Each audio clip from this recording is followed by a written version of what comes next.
માંગરોળ બંદરબારા વિસ્તારમાં ખોટિયાનો આતંક, મહિલાનું મોત, બાળક સહિત 4 ઘાયલ। અમારા સંવાદદાતા નીતિન પરમાર પાસેથી મળતી માહિતી મુજબ જૂનાગઢ જિલ્લાના માંગરોળ બંદરબારા વિસ્તારમાં રખડતા ખોટિયાઓનો ત્રાસ ફરી એકવાર જીવલેણ સાબિત થયો છે।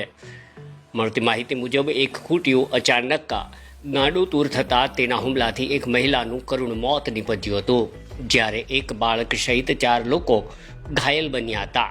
બનતા જ સ્થાનિકોમાં ભારે દોડધામ મચી જવા પામી હતી। ઘાયલોને તાત્કાલિક સારવાર માટે માંગરોળની સરકારી હોસ્પિટલ ખાતે ખસેડવામાં આવ્યા હતા। જો કે એક મહિલાનું ઘટના સ્થળ પર જ મોત નીપજ્યું હોવાનું સામે આવ્યું હતું। આ ઘટનાથી સમગ્ર બારાવ બંદર વિસ્તારમાં શોક અને અરેરાટીનો માહોલ સર્જાયો છે।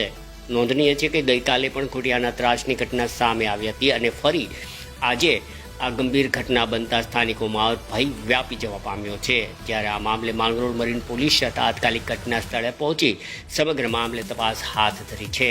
સ્થાનિક રહીશો દ્વારા તાત્કાલિક ધોરણે આવા ખોટિયાઓને પકડી યોગ્ય કાર્યવાહી કરવા માંગ ઉઠવા પામી છે। Bureau report Nitin Parmar, Junagadh Mangrol. શું કહેશો મુસ્તાકભાઈ?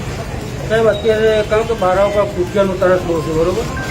અત્યારે કહીને તો 2 કેસ તો અત્યારે સરકારીમાં છે।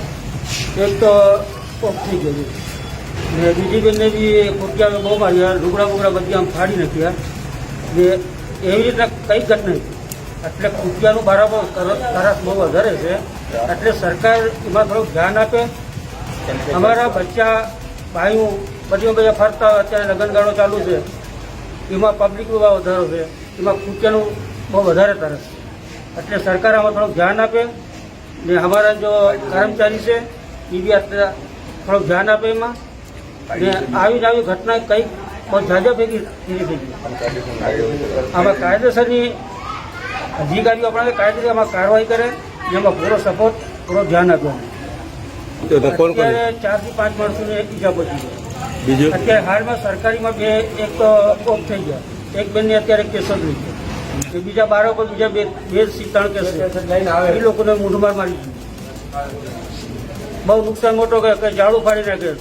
પછી ઓલા અમારા ચકલા ઉપર જ્યાં કટલીઓ 40-50 ગાયો આવીને બેસે, એટલે ચકલા ઉપર અમારો હનુમાનજી ધર્મ જગ્યા છે, જ્યાં બી બહુ નુકસાન મોટો કરે।